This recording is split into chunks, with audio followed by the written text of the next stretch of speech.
Hello everyone, कैसे हैं सभी लोग। डियर स्टूडेंट्स, आज के इस वीडियो में लेकर आए हूं आपके लिए क्लास 8 साइंस का reaching the age of adolescence का रिवीजन वीडियो। आप में से बहुत सारे बच्चे इस चैप्टर के रिवीजन वीडियो की डिमांड कर रहे थे, तो आपकी डिमांड पर मैं लेकर आ गया हूं ये वाला वीडियो। तो आपको भी क्या करना है, इस वीडियो को अभी जल्दी से लाइक कर देना है और विदाउट वेस्टिंग एनी टाइम चलिए इस वीडियो को स्टार्ट करते हैं।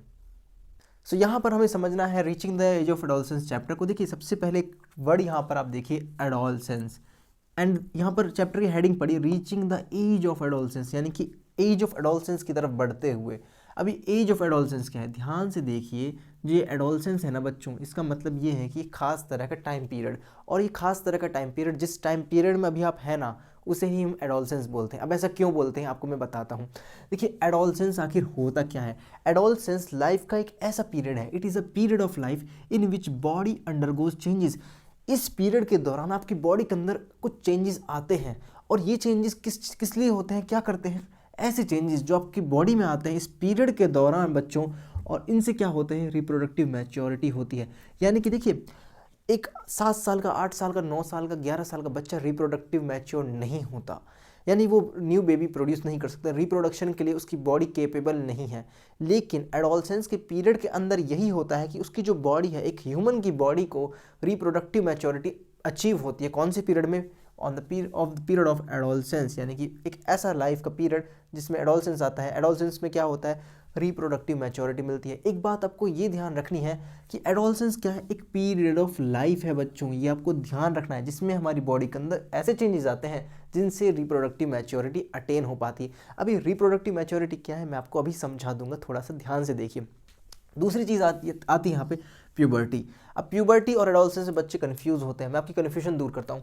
एडोलसेंस क्या है, एक पीरियड ऑफ लाइफ है, एक टाइम पीरियड है, ठीक है, एक टाइम पीरियड है। जनरली जो होता है वो 13 से लेकर 20 साल तक, या फिर 13 से लेकर 19 ईयर्स तक, जो भी है आपकी बुक में है, इसको देख लेना है, अलग अलग बुक में अलग अलग है ये। तो इस पीरियड को एडोलसेंस बोलते हैं। और एडोलसेंस के अंदर क्या आता है बच्चों, प्यूबर्टी आता है। प्यूबर्टी क्या है, puberty is a process, puberty is a process. Adolescence is a period of life, यानी टाइम पीरियड है एडोलसेंस। वहीं पर प्यूबर्टी क्या है, प्रोसेस है, एक ऐसी प्रोसेस है जिसमें फिजिकल मैच्योरेशन, जिससे सेक्सुअल मैच्योरिटी आती है।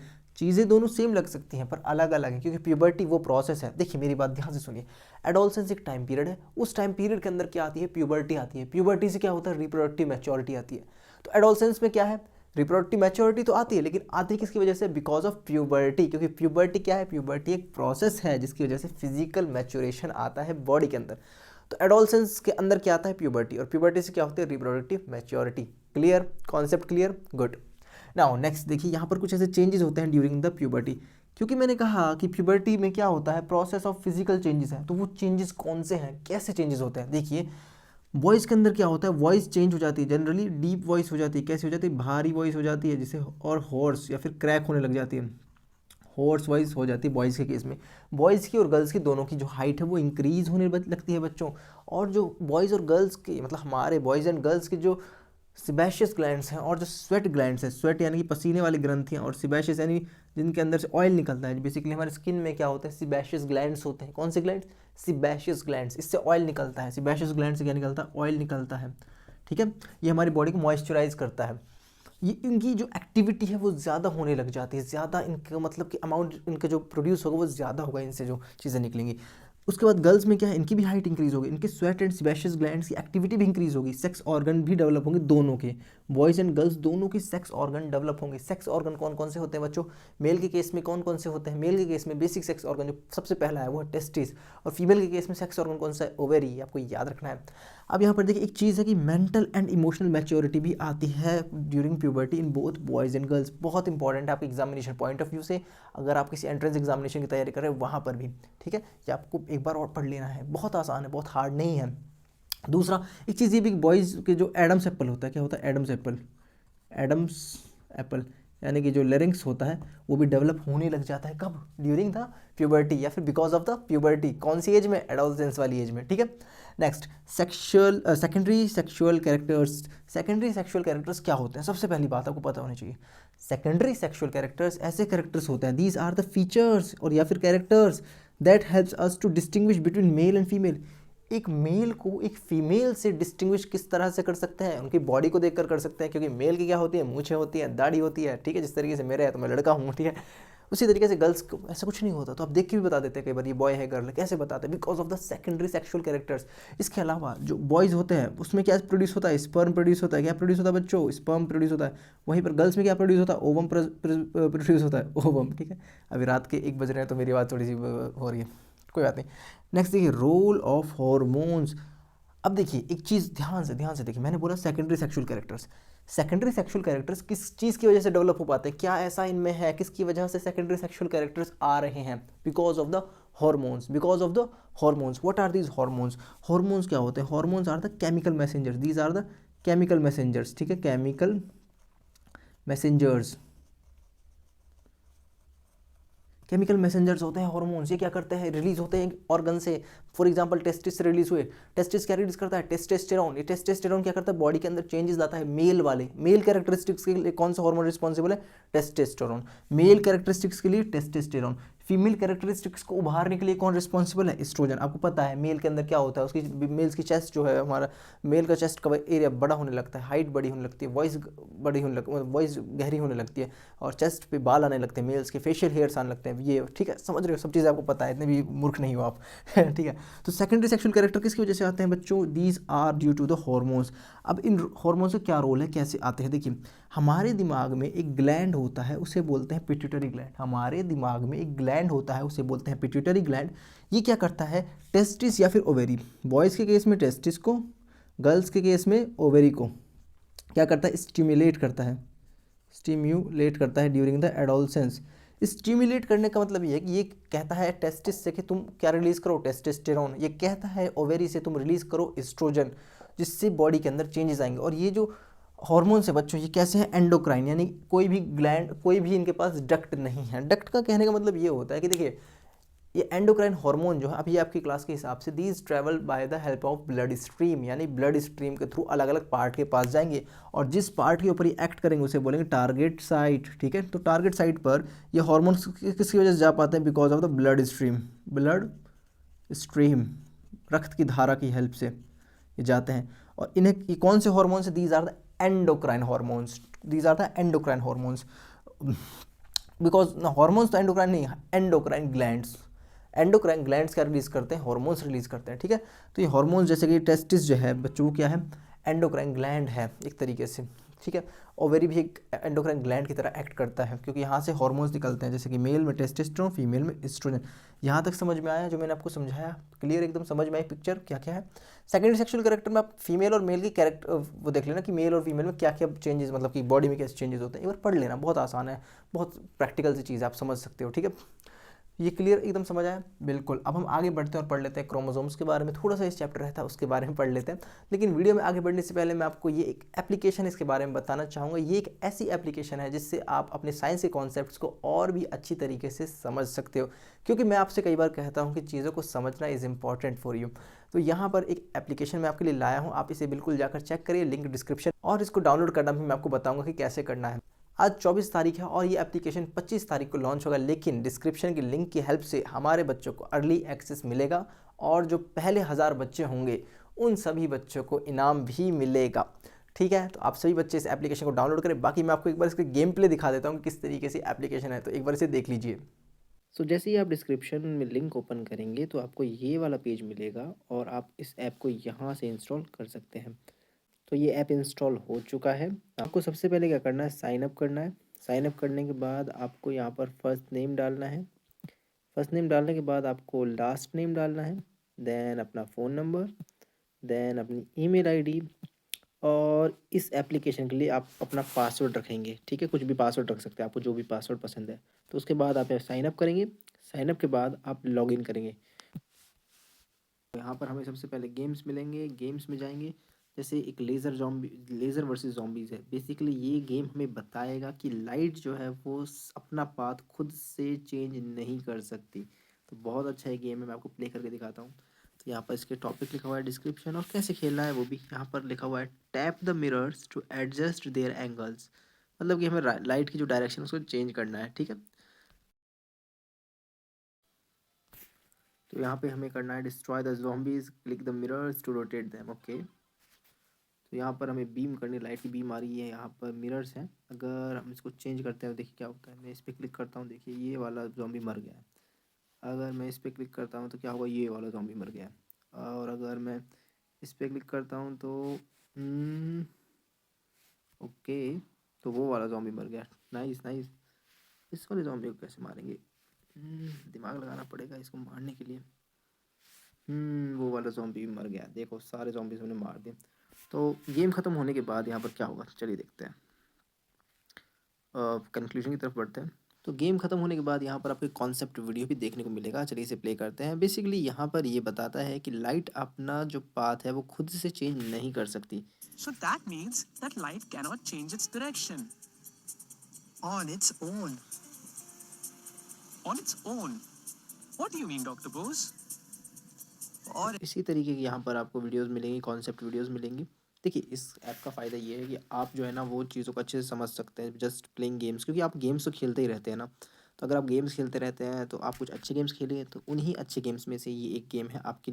जैसे केमिकल इक्वेशन हो गया, डिस्टेंस वगैरह हो गया, फोटोसिंथेसिस वाला हो गया, काफ़ी सारे गेम हैं यहाँ पे। ठीक है, आप खेल सकते हैं सारे के सारे गेम्स। सो कैसा लगा एप्लीकेशन, उसके अलावा आप यहाँ पर एक्सपेरिमेंट्स भी हैं, तो एक्सपेरिमेंट भी आप कर सकते हैं। आगे आपको चैनल के ऊपर इस गेम के लिए और वीडियो मिलेंगी इससे रिलेटेड, तो आपको और समझ में आएगा। तब तक के लिए डिस्क्रिप्शन में जाइए, गेम को डाउनलोड कीजिए और मुझे बताइए कि आपको कैसा लगा ये वाला गेम। तो चलिए गाइस, हम आगे बढ़ते हैं और यहाँ पर एक इंपॉर्टेंट चीज़ देखते हैं। देखिए मैंने स्टार्टिंग में आपको बोला था रिप्रोडक्टिव मैच्योरिटी। रिप्रोडक्टिव मैच्योरिटी के लिए यहाँ पर देखिए सबसे पहले एक चीज़ आती है यहाँ पर, reproductive phase of life in humans. यानी रिप्रोडक्टिव मैच्योरिटी क्या होती है, यहाँ से हम समझेंगे।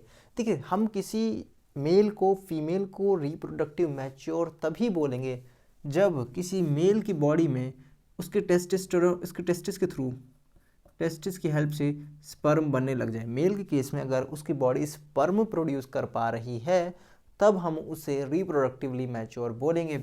Same goes for the women also the female. Female के लिए अगर फीमेल की बॉडी के जो ओवरीज हैं, ओवरी है, वो अगर ओवम प्रोड्यूस कर पा रही है तो हम कहेंगे कि those are the reproductive mature female.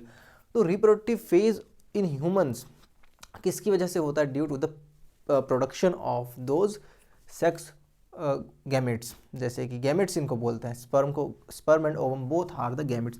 The production of gametes, अगर उनकी बॉडी गैमेट्स प्रोड्यूस कर पा रही है, देखिए यहाँ पर क्या होता है, प्रोडक्शन ऑफ गैमेट्स। ठीक है, गैमेट्स अगर उनकी बॉडी प्रोड्यूस कर पा रही, ह्यूमंस जब गैमेट्स प्रोड्यूस करना शुरू कर देते हैं, उस फेज़ को हम क्या बोलेंगे, रिप्रोडक्टिव फेज़। क्लियर ना। यहाँ पर एक चीज़ आती है, फीमेल के केस में ये होता है मेंस्ट्रुएशन। मेंस्ट्रुएशन क्या होता है, ये यहाँ पर आपको एक चीज़ समझनी है कि जो फीमेल की बॉडी है वो बायोलॉजिकली मेल की बॉडी से बहुत अलग है। फीमेल्स को इस टॉपिक को समझने में बहुत दिक्कतें नहीं होती, बट मेल को दिक्कतें हो सकती है। क्योंकि देखिए फीमेल के अंदर क्या होता है कि उसकी बॉडी के अंदर क्या होता है, यूटेरस होता है, उसका जो रिप्रोडक्टिव पार्ट होते हैं वो डिफरेंट होते हैं मेल से। बस ये एक बहुत बड़ा डिफरेंस है, उसकी वजह से ये मेंस्ट्रुएशन फीमेल्स में देखा जाता है। अब होता क्या है, फीमेल के अंदर जो फीमेल होती है डियर स्टूडेंट्स, उसका जब वो एग रिलीज़ करती है, फीमेल रिलीजेस एग, कब रिलीज़ करती है, 28 से 30 दिन में एक बार वो एग रिलीज़ करती है। अब वहाँ पर क्या होता है, अगर उस एग को फर्टिलाइज नहीं किया गया, मतलब अगर उस एग का फर्टिलाइजेशन नहीं होता, यानी कि देखिए बेसिक सी बात है, अगर रिप्रोडक्शन करना है तो मेल और फीमेल गैमेट को आपस में फ्यूज़ होना होगा। लेकिन ऐसा तो है नहीं ना हर बार रिप्रोडक्शन होगा, हर बार वो फ्यूज़ होंगे, नहीं होगा ना।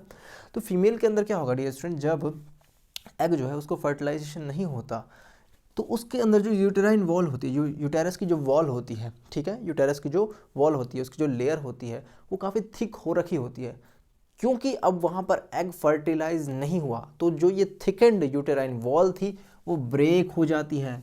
अब ये थिकेंड यूटेराइन वॉल ब्रेक हो जाती है, ये ब्लड के साथ विद ओवम बाहर निकलती है बॉडी की, फीमेल की बॉडी से। ठीक है, यूटेराइन वॉल ब्रेक हो जाती है ओवम के साथ एंड विद ब्लड। फीमेल के केस में ब्लड, मतलब फीमेल के ही केस में होता है blood, ovum and the uterine wall जो है, ये तीनों के तीनों उसकी बॉडी से बाहर निकल के आते हैं।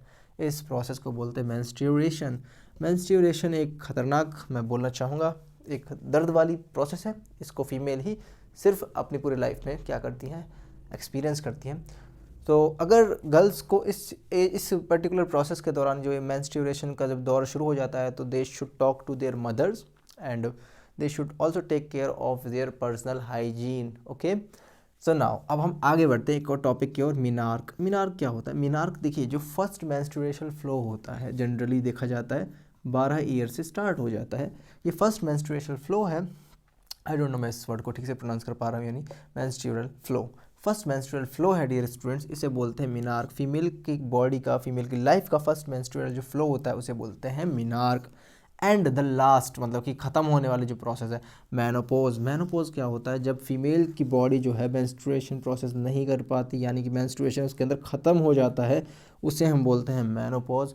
जनरली 45 से 50 की एज की जो फीमेल्स होती हैं उसमें मेंस्ट्रुएशन नहीं होता है, उसे बोलते हैं मेनोपोज। यहाँ तक समझ में आ गया, कोई दिक्कत नहीं। अब देखिए यहाँ पर आते हैं sex chromosome. What are the sex chromosome? Sex chromosome are the chromosome that helps to determine the sex of the baby. अब सेक्स ऑफ द बेबी कैसे डिटरमाइन करेंगे? देखिए सेक्स क्रोमोसोम कौन से होते हैं? एक होता है एक्स क्रोमोसोम, एक होता है वाई क्रोमोसोम, ये आप सभी को पता है। अब देखिए क्या होता है, जो फीमेल की बॉडी होती है वो क्या रिलीज़ करती है? ओवम रिलीज़ करती है, और ओवम के पास हमेशा कौन सा हार्मोन, कौन सा क्रोमोसोम होता है बच्चों? एक्स क्रोमोसोम होता है हमेशा ओवम के पास। अब मेल के पास दो टाइप के क्रोमोसोम होते हैं बच्चे, मेल के पास दो तरह के स्पर्म वाले क्रोमोसोम होते हैं। एक स्पर्म तो वो होगा जिसके पास एक्स क्रोमोसोम होगा, दूसरा स्पर्म वो होगा जिसके पास वाई क्रोमोसोम होगा, ठीक है।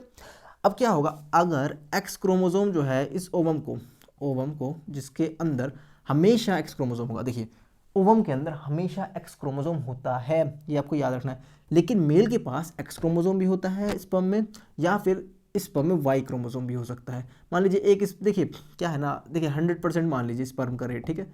अब मान लीजिए 50% जो है एक्स क्रोमोसोम है, 50% जो है वो वाई क्रोमोसोम है। अब देखिए अगर एक्स क्रोमोसोम जो है वो फ्यूज़ करता है फीमेल की बॉडी के साथ, तो एक्स और एक्स मिलकर क्या बनाते हैं बच्चों? गर्ल बनाते हैं। क्या बनाते हैं? गर्ल बनाते हैं। वहीं पर अगर वाई क्रोमोसोम एक्स के साथ फ्यूज़ होता है तो यहाँ पर एक्स वाई का कॉम्बिनेशन बनता है, और इसमें क्या बनता है? बॉय बनता है बच्चों, ठीक है। ये आपको याद रखना है। एक्स एक्स क्या देगा बच्चों? गर्ल देगा। X and Y chromosome fusion से क्या देंगे? बॉय देंगे, ठीक है। अब यहाँ पर कुछ ऐसे हार्मोन्स हैं जिनके बारे में आपको पता होना चाहिए। These are also called as other than sex hormones, यानी सेक्स हार्मोन्स के अलावा जो हार्मोन होते हैं। कोई आपसे पूछ ले व्हाट आर सेक्स हार्मोन, तो आपको बताना है मेल के केस में क्या होता है? टेस्टोस्टेरोन, फीमेल के केस में क्या होता है? एस्ट्रोजन, ठीक है। अब यहाँ पर देखिए कुछ ऐसे हार्मोन है आपको पता होने चाहिए। देखिए ग्रोथ हार्मोन, ये क्या करता है? हेल्प करता है ग्रो करने में, हाइट को।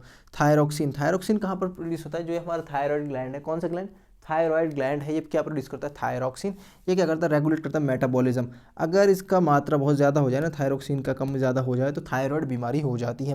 उसके बाद आता है इंसुलिन। इंसुलिन क्या करता है? बॉडी में शुगर लेवल को मेंटेन करता है, और इंसुलिन की कमी की वजह से कौन सी डिजीज़ होती है? डायबिटीज़ होती है। किसकी वजह से? इंसुलिन की कमी की वजह से। उसके बाद एक हार्मोन होता है एड्रीनलिन। ये क्या करता है? जब करो या मरो की स्थिति आती है तो ये आता है और हमें हमारी बॉडी को अजीब सी ताकत दे देता है, बहुत शक्तिशाली हमारी बॉडी को बना देता है। एड्रीनलिन किसके द्वारा रिलीज़ किया जाता है? एड्रीनल ग्लैंड के द्वारा। एड्रीनल ग्लैंड कहाँ पर प्रेजेंट होते हैं बच्चों? These are present on the kidney of the human. और ये जो हॉर्मोन्स मैंने आपको बताए हैं ये फीमेल में भी होते हैं और मेल में भी होते हैं, लेकिन सिर्फ मेल के केस में टेस्टोस्टेरोन, फीमेल के केस में एस्ट्रोजन, ये ही अलग होते हैं, ठीक है। ये अलग हार्मोन होते हैं, मेल के लिए टेस्टोस्टेरोन, फीमेल के लिए एस्ट्रोजन। तो ये सारा मैंने आपको चैप्टर करा दिया है, रिवीजन आपको करा दिया है। कैसा लगा आपको रिवीजन मुझे बताइएगा। अगर अच्छा लगा तो नेक्स्ट अब हम लाएंगे सब नेचुरल फिनोमेना का रिवीजन वीडियो। तो तब तक के लिए अपना ख्याल रखना, मिलते हैं नेक्स्ट वीडियो में। Take care, bye.